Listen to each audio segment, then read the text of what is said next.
One glance at the wrong symbols changed everything. Now he sees what humanity was never meant to see, and they're watching him back. It was just another Tuesday evening. The kind of day that blends into every other day when you've been doing the same routine for years. David worked as a data analyst in the city, and every evening at 6:15 p.m. he'd catch the subway home. Same train, same route, same tired faces around him. The subway platform was packed as usual. People rushing, pushing, trying to squeeze into the already crowded train. David managed to find a spot near the back of the car. Not a seat, of course. Those were long gone. But a decent standing spot where he could at least hold onto the pole without getting crushed. The doors hissed shut, and the train lurched forward into the dark tunnel. David pulled out his phone, ready to scroll through the usual meaningless content to pass the time. But something made him look up. A woman stood directly in front of him, facing away toward the opposite doors. She wore a long gray coat that reached almost to her ankles. Nothing too unusual about that, except the coat itself seemed different somehow. The fabric looked old, like something from another era, but perfectly maintained. What really caught his attention was her hair. She had it tied back in this incredibly intricate braid, and woven through the dark strands were these silver threads that seemed to catch the light in strange ways. David found himself staring at the back of her head, trying to figure out if the silver was natural or some kind of decoration. Then his eyes drifted down to her coat. That's when things got weird. The back of the coat had embroidery on it, but not the normal kind you'd see on clothes. These were symbols, patterns that looked ancient and complex. David squinted, trying to make sense of what he was seeing. The symbols seemed almost familiar, like he'd seen them in a history book once, but he couldn't place them. Here's the strange part. The longer he stared, the more the symbols seemed to move. Not dramatically or anything, just subtle shifts in his peripheral vision, like they were rearranging themselves when he wasn't looking directly at them. David blinked hard, thinking maybe he was just tired from work. 8 hours staring at computer screens could do that to you. But no. The patterns were definitely doing something odd. They reminded him of hieroglyphics, or maybe those old Celtic knots, or something even more ancient. Each symbol seemed to flow into the next, creating this hypnotic design that he couldn't look away from. The train rattled through the tunnel, and David noticed something else. It was cold. Really cold. Which was bizarre because subway cars were usually stuffy and warm when packed with people. He could see his breath forming little clouds in front of his face. Nobody else seemed to notice or care. Everyone was glued to their phones or staring blankly at the advertisements above the windows. David rubbed his arms, trying to warm up, but his eyes kept going back to that coat. The symbols seemed to glow faintly now, though he couldn't be sure if it was just the fluorescent lights playing tricks. He felt this weird pull, like the patterns wanted him to understand them, to decode whatever message they carried. The lights in the car flickered, once, twice, then steadied. David glanced around to see if anyone else had noticed, but apparently not. A teenager next to him kept scrolling through videos, completely oblivious. An older man across the aisle dozed peacefully despite standing up. David's attention returned to the woman. Her coat never wrinkled. Despite the constant jostling of the train, despite people bumping into her, the fabric stayed smooth and perfect. She stood completely still, unnaturally still, like she wasn't affected by the train's movements at all. He knew he was staring too much. It was rude. His mother had taught him better than that. But he couldn't help it. Something about those symbols pulled at him, made him feel like he was on the edge of understanding something important, something that had been hidden from him his whole life. The silver threads in her hair seemed to pulse with the same rhythm as the symbols on her coat. David's rational mind tried to explain it away. Maybe it was just the angle of the light. Maybe he was more exhausted than he thought. Maybe he needed to get his eyes checked. But deep down he knew this was different. This was something else entirely. Other passengers continued their evening routines around him. A woman applied lipstick using her phone's camera. 2 college students argued about some assignment.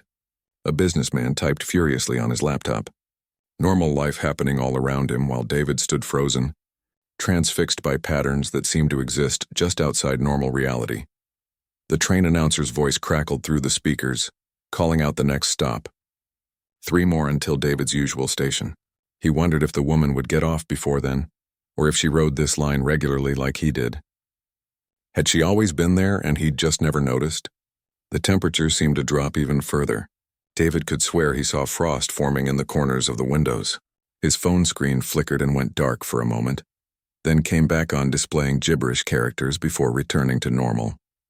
He shook his head, completely confused about what was happening. Through all of this, the woman in the gray coat stood perfectly still. She hadn't moved, hadn't shifted her weight, hadn't even swayed with the train's motion, and David couldn't stop staring at her back, at those impossible symbols that seemed to whisper secrets just beyond his hearing. He had no idea that in just a few seconds, everything he thought he knew about the world was about to change forever. That this ordinary Tuesday evening on the crowded subway was the last moment of his old life. That the woman in front of him was about to turn around and speak words that would haunt him for months to come. The train rushed through the darkness, carrying David toward a revelation he wasn't prepared for. It happened so fast that David almost missed it. 1 second, the woman was standing completely still, facing away from him. The next second, she spun around, but it wasn't a normal turn. Nobody moves that fast. It was like watching a video skip frames. One moment she faced forward, then suddenly she was looking straight at him, without the actual movement in between. The train was still crowded. People were still pressed together, but somehow she managed to turn and lock eyes with David through the gaps in the crowd. Her eyes hit him like a physical force. They were wrong. Not in an obvious way, but in a way that made his brain scream that something wasn't right. They were too bright, almost glowing with this amber color that seemed to have its own light source. And they didn't blink. Not even once. Time felt weird. Everything around David seemed to slow down. The college student's argument became a low, drawn-out mumble. The train's rattling stretched into long, deep vibrations. But the woman and David existed in normal time, looking at each other across the crowded car. Then she spoke. "Stop staring at my back. Human." Her voice cut through every other sound like a knife through butter, clear, sharp, unmistakable. But here's the really weird part. Nobody else reacted. The businessman kept typing. The teenager kept scrolling. The old man kept dozing. It was like only David could hear her. That word, human. The way she said it, with such emphasis, like she was labeling him as something separate from herself. David's mouth went dry. His heart started pounding so hard he could feel it in his throat. He tried to apologize, tried to say something, anything, but his voice wouldn't work. The words caught somewhere between his brain and his mouth, refusing to come out. He just stood there, frozen, staring at this woman with her impossible eyes and her strange coat covered in moving symbols. She took a small step closer. The crowd should have stopped her, but somehow people shifted without realizing it, creating a clear path. She leaned in slightly, and when she spoke again, her voice dropped to a whisper that somehow carried perfectly to David's ears despite the noise around them. Some patterns are not meant for mortal eyes to decipher. She reached up with one hand, her movements graceful and deliberate, and touched the symbols on her coat. The moment her fingers made contact, the patterns lit up. Not bright enough for everyone to see, but David saw it clearly. They glowed with that same amber light as her eyes, pulsing gently like a heartbeat. "You've been marked now," she continued, her gaze never leaving his face. "They know you saw." David finally found his voice, though it came out as barely more than a croak. Who knows? But the woman just gave him this look. Not quite pity, not quite amusement. Something in between. Something ancient and knowing that made David feel like a child who'd asked a question far too big for him to understand the answer to. She straightened up, still facing him, and for a moment David thought he saw something else behind her eyes. Not just one person, but layers of existence, centuries compressed into a single gaze. It was too much to process, too much to comprehend, and he had to look away. When he looked back, she had already turned around, facing forward again like nothing had happened. The whole encounter had lasted maybe 30 seconds, but it felt like hours had passed. The train's automated voice announced the next station. David heard the squealing of brakes as they pulled into the platform. The doors slid open with their usual hiss, and people shuffled on and off. The woman in the gray coat stepped out onto the platform smoothly, moving through the crowd like water flowing around stones. David pressed his face against the window, watching her walk away. She never looked back. Just walked with that same unnaturally steady gait until she disappeared behind a pillar. The doors closed. The train moved on, and David stood there shaking. He felt strange. His forehead burned right in the center, like someone had pressed a hot coin against his skin. He reached up to touch it, expecting to find a mark, but his fingers met only normal skin. Still, the burning sensation persisted. David caught his reflection in the dark window as the train entered another tunnel. For just a split second he saw it. A faint glowing symbol on his forehead. Exactly where the burning was. It looked like one of the patterns from her coat. But when he blinked and looked again, it was gone. His hands were trembling. He shoved them in his pockets to hide it, even though nobody was paying attention to him. The other passengers continued their routines, completely unaware that something impossible had just happened right in front of them. Had they really not heard or seen? David glanced around, looking for any sign that someone else had witnessed the encounter. But no, everyone was absorbed in their own world. Phones, books, tired stares into space. Normal evening commute stuff, except it wasn't normal. Not anymore. Not for David. The burning on his forehead intensified for a moment, then faded to a dull warmth. He pulled out his phone with shaking hands and opened the camera, switching to selfie mode. He checked his reflection carefully. Nothing. No mark, no symbol, no sign of anything unusual. Just his own tired face looking back at him, paler than usual, eyes wide with confusion and fear. 3 more stops until his station. David counted each one, watching the platforms slide by, half expecting to see the woman in the gray coat waiting on every platform. But she was gone, vanished into the city like she'd never existed. Except David knew she had existed. He had the burning sensation on his forehead to prove it. And something else. A feeling that had settled deep in his chest. The feeling that everything had changed, that he'd crossed some invisible line and there was no going back. He had no idea how right he was. David didn't sleep that night. Every time he closed his eyes, he saw those amber eyes staring at him. He saw the symbols glowing on her coat, pulsing with that strange light. And he felt that burning sensation on his forehead, returning in waves every few hours. By morning, he was exhausted but too wired to feel it. He got ready for work on autopilot, but his mind was somewhere else entirely. On the subway ride into the city, he stood in the exact same spot as yesterday, hoping maybe he'd see her again. She wasn't there. He both felt relieved and disappointed. Work was impossible. David sat at his desk staring at spreadsheets full of numbers that meant nothing to him today. His boss stopped by twice to ask if he was feeling okay. He mumbled something about not sleeping well and tried to focus, but it was useless. During lunch break, David didn't go to his usual cafe. Instead, he found a quiet corner in the office building's lobby and pulled out his phone. He needed answers. He needed to understand what he'd seen. He started with the basics. He tried to recreate the symbols from memory, sketching them roughly on a napkin. They looked like ancient writing, but not any specific language he recognized.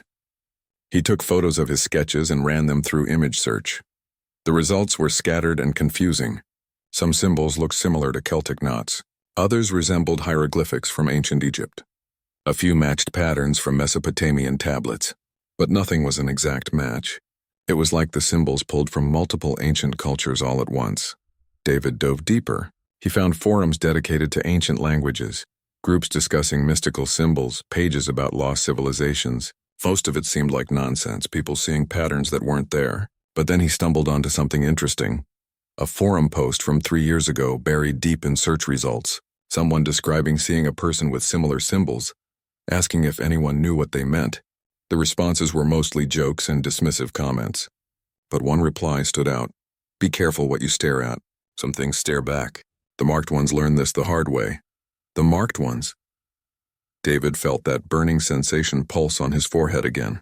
He clicked on the user's profile, but it had been deleted. All their posts were gone except that single reply.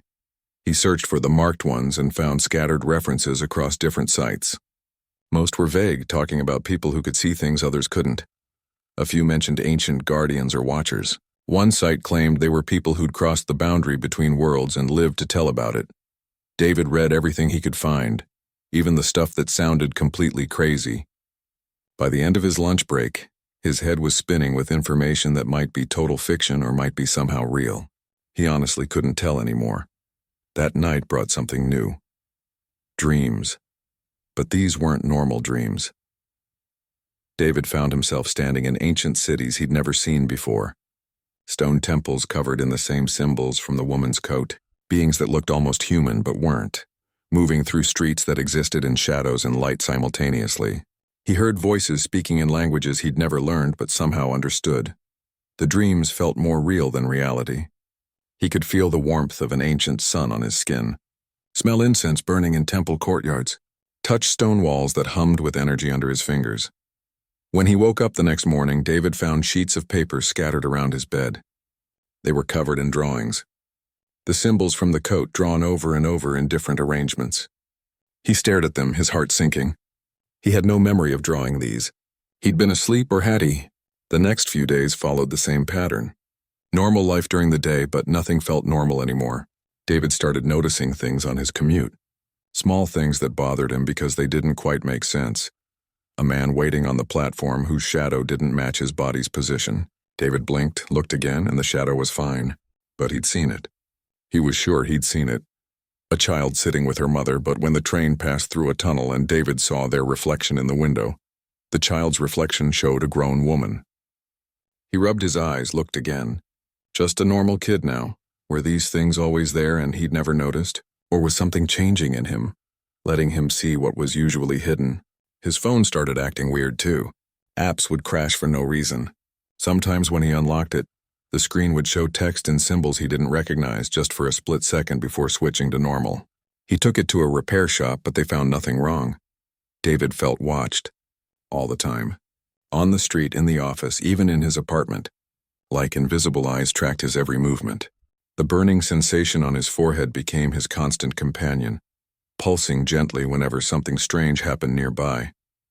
He tried to tell himself he was imagining things, that the stress and lack of sleep were making him paranoid, but deep down he knew better. Something had changed that night on the subway. The woman had marked him just like she said, and now he was seeing the world differently. A week after the encounter, David received an email. He almost deleted it as spam because there was no sender name, no subject line, just a blank message with a single line of text. For those who wish to understand what they've seen. Tonight, 8 p.m. And an address. David stared at the email for a long time. It could be anything. A prank, a scam, something dangerous. But it could also be answers. Real answers about what was happening to him. He looked at the address. It was an old bookstore in a part of the city he rarely visited. The kind of place that probably sold dusty antiques and forgotten texts. David checked his watch. 4 hours until 8 p.m. 4 hours to decide if he was brave enough or desperate enough to go. By 7:30 he was already on his way. Some questions needed answers, no matter what the risk. The bookstore sat on a narrow street that David had probably passed 100 times without noticing. The kind of place that existed in the gaps between coffee shops and convenience stores, easy to overlook. A faded sign above the door read, "Ancient texts and curiosities in letters that had seen better decades." David stood across the street watching. The windows glowed with warm yellow light, and he could see shelves packed with books inside. It looked harmless enough, but his forehead burned with that now familiar sensation, warning him that nothing about this was harmless. He checked his phone. 7:55 p.m. 5 minutes until the time mentioned in the email. He took a deep breath and crossed the street. A bell chimed when he pushed open the door. The smell hit him immediately. Old paper, leather bindings, dust, and something else he couldn't identify. Incense, maybe. The shop was larger than it looked from outside, stretching back into shadows that the dim lights couldn't quite reach. "Come in. Come in." An elderly man appeared from behind a tall shelf. He wore a simple sweater and glasses that magnified his eyes. "You're right on time." David stopped in the doorway. "You sent the email?" "I did." The man smiled, but there was sadness in it. "You saw one of them, didn't you?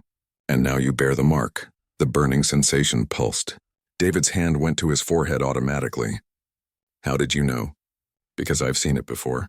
Many times over many years." The old man gestured to a small table near the back of the shop. "Sit. This will take some explaining." David should have left. Every instinct told him this was crazy, but instead he walked to the table and sat down.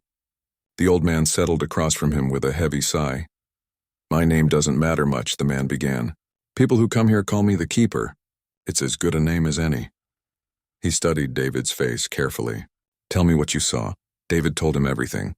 The woman on the subway, the symbols, the impossible speed of her movement, the way she called him human with such emphasis, the mark he'd received and the strange things he'd been seeing since.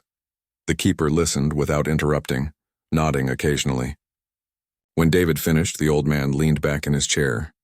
"You're lucky she warned you," he said quietly. "Most people who see that clearly don't get a warning. They just disappear." David's blood went cold. Disappear? The woman you saw was a guardian. They're beings who've existed alongside humanity for thousands of years, maybe longer. Nobody really knows how far back they go. The keeper removed his glasses and cleaned them slowly. They maintain barriers between our world and others. Parallel dimensions, shadow realms, places that exist in the spaces between spaces. Without them, those barriers would weaken. Things would slip through. "That's impossible," David said, though his voice lacked conviction. "You saw the symbols on her coat. Those weren't decorations.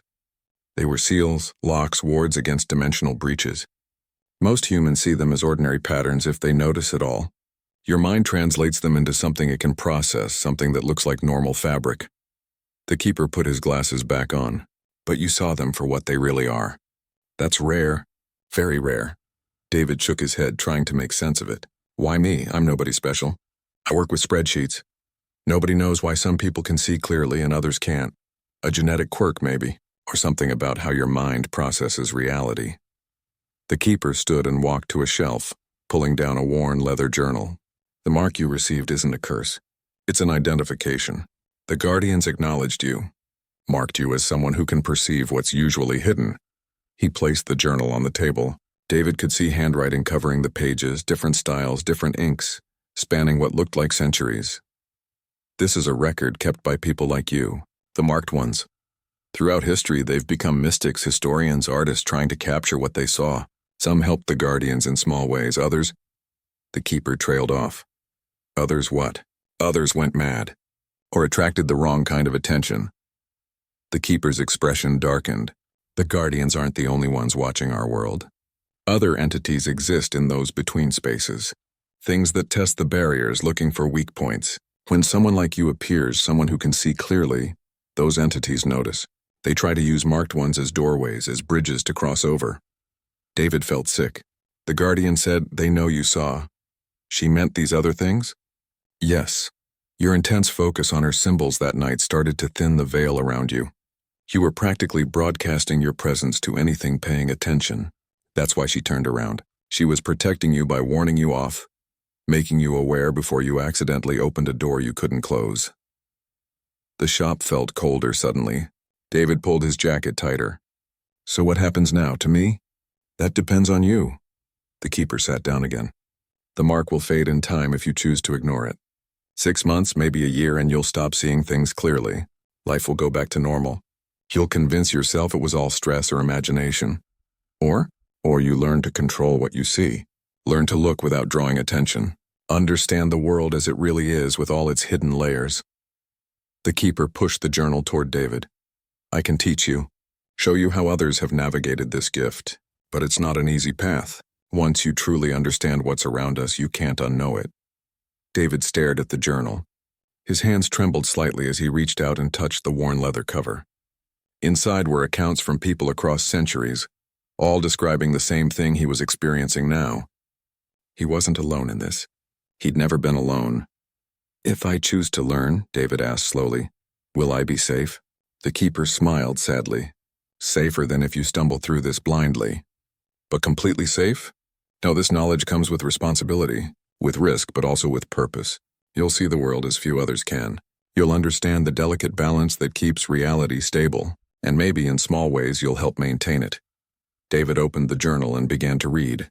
An entry from 1952 caught his eye. Someone describing seeing a woman in a gray coat on a subway. Symbols glowing on the fabric. The same woman. The same guardian. Watching the same city across decades. He looked up at the keeper. "I want to learn," the old man nodded. "Then we begin tonight. But first you need to understand the most important rule. Are you ready?" David nodded. "Never stare directly at what you're seeing. Learn to soften your gaze, to perceive without focusing. The moment you look too hard, too long, you thin the veil again. You become visible to things that hunt for weak points." The keeper's voice was deadly serious. The guardian gave you mercy once. She won't give it twice. David swallowed hard and nodded again. He had so many questions, but they could wait. For now, he needed to learn how to survive in a world that was so much stranger than he'd ever imagined. The bell above the door chimed as wind pushed it slightly. Outside, the city continued its normal evening rhythm. But David would never see it as normal again. The next few weeks changed everything for David, though nobody around him could tell. He still went to work every day, still rode the same subway, still lived in the same apartment. But underneath the ordinary surface, he was learning to exist in a completely different world. The keeper met with him 3 times a week at the bookstore. The lessons were simple but difficult, learning to see without looking. Understanding how to let his awareness register things without focusing directly on them. It was like learning to read all over again, but with senses he didn't know he had. Think of it like peripheral vision, the keeper explained during one session. When you look directly at a dim star, it disappears. But look slightly away and you can see it clearly. The same principle applies here. David practiced everywhere. On the subway, he'd let his gaze soften, taking in the whole car instead of focusing on individuals. That's when he started seeing them. The ones who weren't quite human. There was the businessman who rode every morning. David had seen him 1,000 times before. But now, with his softened gaze, he could see the man's true form overlapping his human appearance. Something taller, thinner, with too many joints in its fingers. It sat peacefully reading the newspaper, bothering no one, just living its life among humans. A street musician who played violin near the station entrance. Beautiful music that made people stop and listen. David's new perception showed him that the musician's shadow had wings. Not physical wings, but shadows of them. Remnants of what it used to be. Perhaps an angel who'd chosen to stay earthbound. Perhaps something else entirely. The keeper taught him not to judge, not to assume. Most beings that walk between worlds mean no harm. They're just existing, same as you. It's only when you stare, when you draw attention to the fact that you can see them, that problems start. David learned to catalog what he saw without reacting. The city was layered with realities overlapping each other. Ancient buildings existed beneath modern ones, their foundations still humming with old power. Streets followed paths that had been sacred to people who lived there thousands of years ago. The whole city was a palimpsest of existence, written and rewritten countless times. His phone stopped glitching. The keeper explained that his uncontrolled perception had been causing electromagnetic interference. Once he learned to manage it, his devices worked normally again. The burning sensation on his forehead became useful instead of frightening. Now David understood it as a warning system. When it pulsed strongly, something dangerous was nearby, something testing the barriers, looking for weakness. He learned to recognize the difference between harmless otherworldly beings and the ones he needed to avoid. One night, about a month after his first visit to the bookstore, David rode the subway home at his usual time. He stood in his usual spot near the back of the car, using the soft focus technique the keeper had taught him. And there she was. The woman in the gray coat stood in the exact same position as before, facing away from him. The symbols on her coat pulsed gently, doing their work of maintaining barriers between worlds. David's heart raced, but he kept his gaze soft. Observing without staring, she must have sensed him anyway because she turned around, not with that impossible speed from before. This time she turned naturally like any other person would. When her amber eyes met his, there was something different in them. Recognition. Acknowledgement. She gave a small nod. Just barely perceptible. Then she spoke, and again only David could hear. You chose to understand. Wise, perhaps, or foolish. Time will tell, human. This time the word didn't sting. David understood now. She was ancient, immortal. Something so far beyond human that the distinction mattered. It wasn't an insult. Just a fact. She reached into her coat and pulled out a small stone. It fit in her palm, smooth and dark with a single symbol carved into its surface. She held it out to him. David took it carefully. The stone felt warm, almost alive. The symbol matched one from her coat. A ward, she said quietly.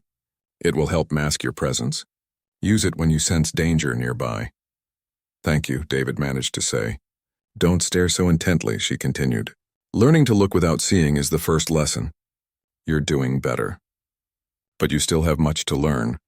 The train pulled into the next station. She turned and stepped off smoothly, disappearing into the crowd like water into sand. David clutched the stone, feeling its warmth spread through his hand.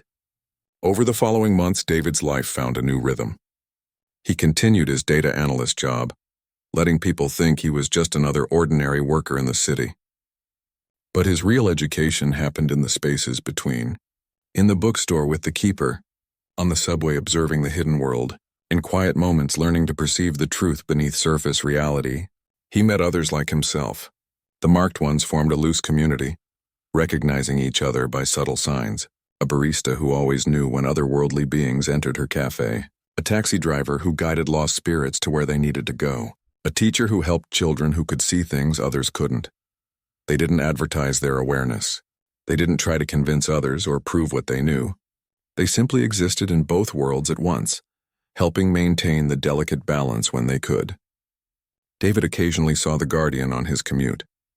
Sometimes she'd nod. Sometimes she'd ignore him completely, focused on her work. He learned she was one of 7 who watched the city's vulnerable points, places where the dimensional barriers were naturally thin. His apartment accumulated strange items. The protective stone lived in his pocket at all times. Books on ancient symbols filled his shelves. The journal the keeper had shown him now included David's own entries, documenting what he saw and learned. One evening, about 6 months after everything began, David sat on the subway heading home. He used his soft focus technique out of habit now, observing the layered reality around him. That's when he noticed her, a young woman across the aisle, maybe mid-20s. She stared intently at a man 2 seats down. Her expression showed confusion and fear. The man's features flickered in David's peripheral vision, revealing something not quite human beneath. David recognized that look on the woman's face. He'd worn the same expression 6 months ago. She was starting to see. Her mind was registering what had always been there but hidden. Soon she'd attract attention. Soon she'd be in danger if nobody guided her. He glanced at the Guardian woman who stood at the other end of the car. She was already watching. Their eyes met briefly and she gave him that same small nod. David understood. This was part of it. Part of being marked. Passing on the knowledge, the guidance, the warning. The cycle continued through generations, through centuries. Marked ones finding each other, guided by those who watched between worlds. The train pulled into the next station. David stood up and positioned himself near the doors. The young woman would exit here.